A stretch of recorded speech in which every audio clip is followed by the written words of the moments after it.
In the past, I have used different mediums to create rock faces. Here you will see hydrocal molds that I've used, and up towards the top that's sculpted plaster.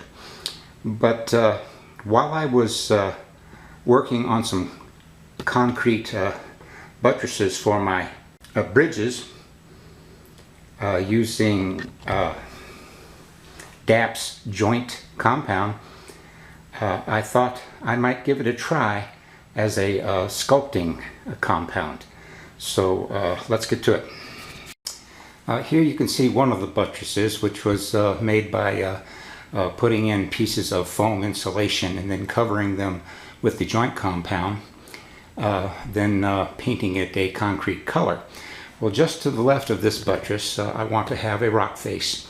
So I've protected my tunnel portal there on the left, and the track and ballasting in the front there. And I'm going to use the joint compound to sculpt a rock face. Here is the DAP. DAP is the brand name. Dry Dex Lightweight Low Dust Joint Compound. This is a very thick joint compound. It's intended to be thinned with water about 5:1 for use in drywalling, putting over the tape that joins drywall pieces. But as you can see, it's pink. Used to be white, but it's pink now. But don't worry, in 24 hours it will be white. And in addition to that, there are two other reasons that I want to use it, and that is, number one,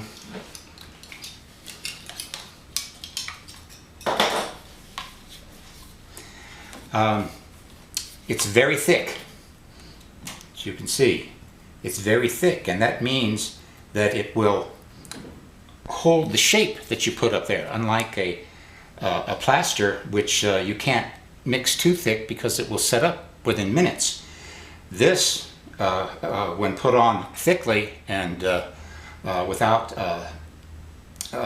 thinning it with water, it's going to take a couple of days for it to dry hard. And here is the reason that I really want to use it, and that is when I put it on with the shape of, or style, or grain of the rock that I want, 24 hours later, it will still not be hard. You can carve it very easily with a hobby knife to make exactly the rock formation you want. And then it'll be a couple more days before it's hard, and you can go back and chisel in any other details you might want. So this is going to be a little heavier than plaster.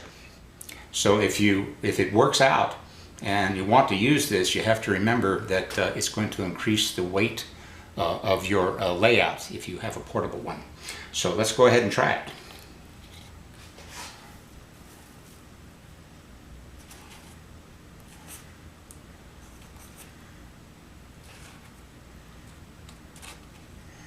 First, I want to make sure I cover everything up next to my wooden portal here. But you can see how it takes whatever shape I give it. And I don't have to worry about it setting up on me while I'm using it.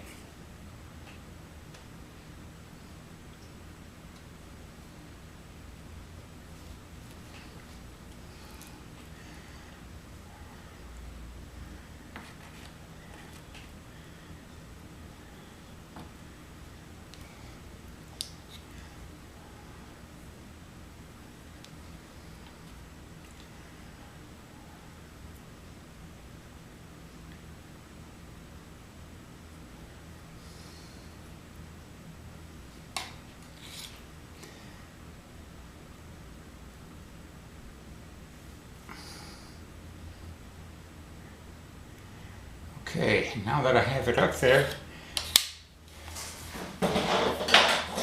I can use my palette knife. By the way, these palette knives are $3, or they were the last time I bought them at Hobby Lobby.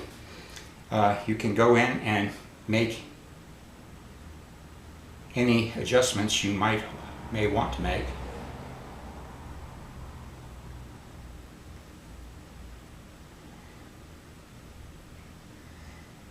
And it sculpts fairly easily and stays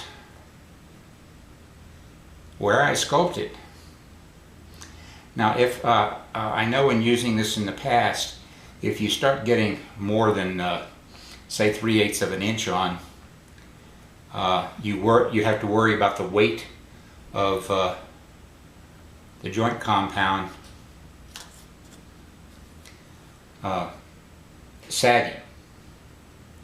But if you can keep it thinner, it should stay right where you put it, and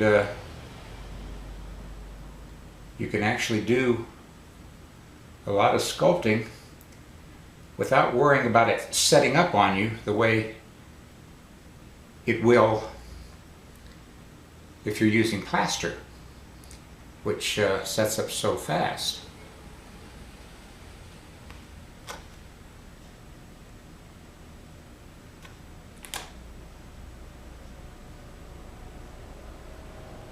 Again, I'm just giving it its basic shape. Let me try something here. If I push down on it like that and then pop it out, that makes a nice looking little face there. Let's see, I think I'll bring this across this way. Why? I don't know. It just occurred to me. So I'm doing it.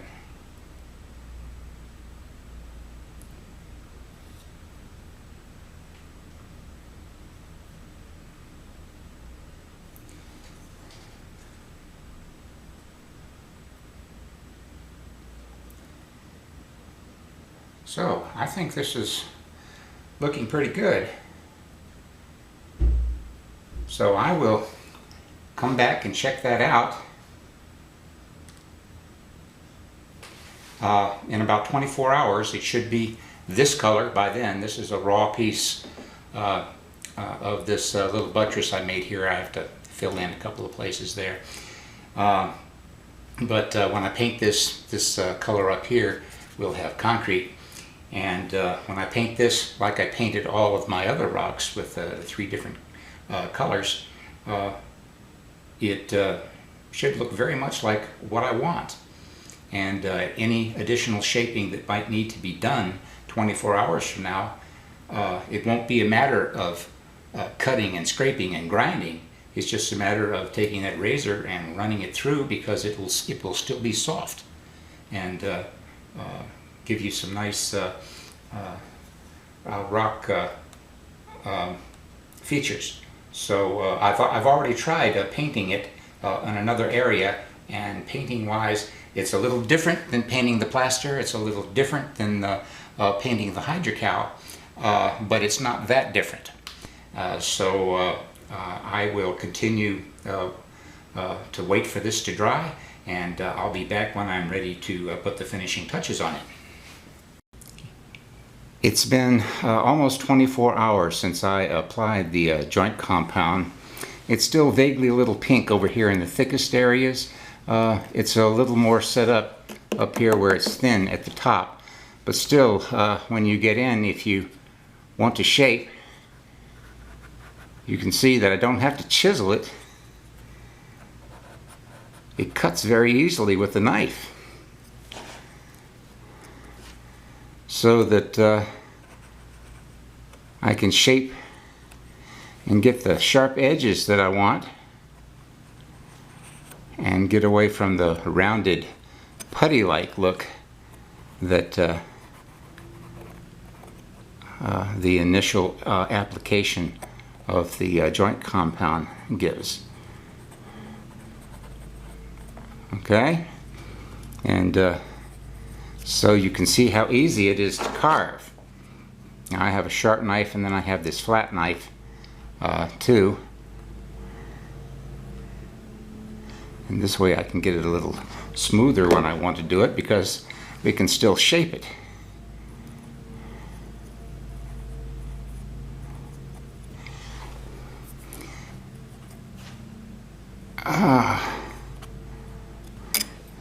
So I will continue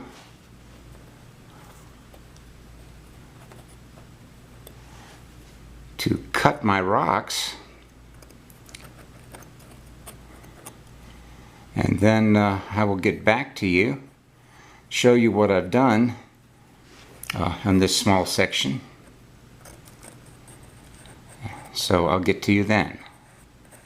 So it's about 15 minutes later, and I've done all I need to do with this little spot.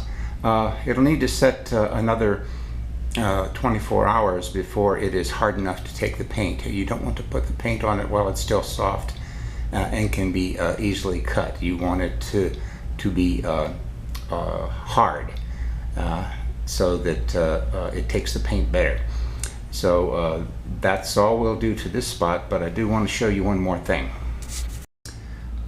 Yesterday, after I finished recording this little section for this clinic, I ran over to another side. I've got a road running up the side of a mesa here, and it took me about 20 minutes to apply this, and it went really well. I'm very, very pleased with this section.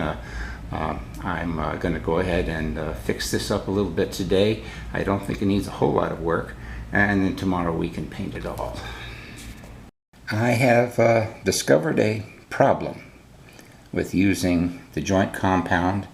While I was dressing the area, putting in my ground cover and putting in some kudzu, I noticed that about 30 minutes ago, when I painted this, the paint softened the joint compound because I put it on rather wet, and so that the paints will mix. And so I'm going to have to go back and paint this, but let me show you one other thing.